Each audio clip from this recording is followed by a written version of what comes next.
সামলাতে স্বাভাবিকভাবেই ইয়ে করতে হয়। তবে যে ধরনের অনিয়মগুলো বিগত সময়ে ছিল হতো, আমরা চেষ্টা করেছি গত ঈদে সেটা যথাসাধ্যভাবে কমিয়ে আনার এবং নিয়ন্ত্রণে আনার। আপনারা দেখছেন যে আমাদের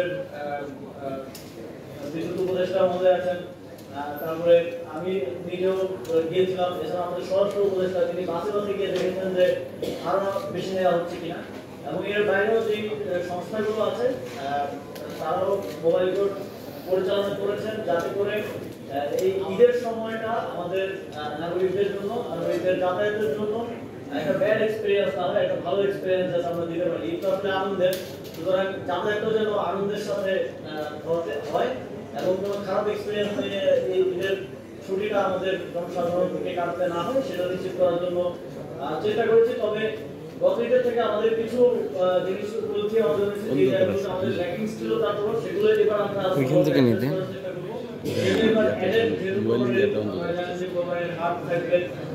এবং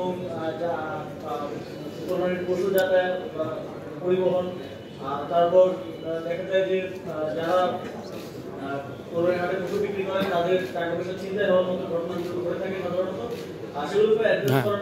ঠিক আছে, ঠিক আছে, আপনি হাত দিয়ে রাখছিলেন। আলোচনা হয়েছে এবং সবাইকে তাদের টাস্ক এবং কাজগুলো বুঝিয়ে দেওয়া হয়েছে। আশা করি সবাই যথাযথভাবে দায়িত্ব পালন করলে একটা সুন্দর ঈদ যাত্রা এবং ঈদের এক্সপিরিয়েন্স আমরা দিতে পারবো। এবং এক্ষেত্রে শুধু সরকারি না, বেসরকারি, রাজনৈতিক থেকে শুরু করে সামাজিক সংগঠন যারা কনসার্ন আছেন সকলের সহযোগিতা আমাদের প্রয়োজন। ধন্যবাদ।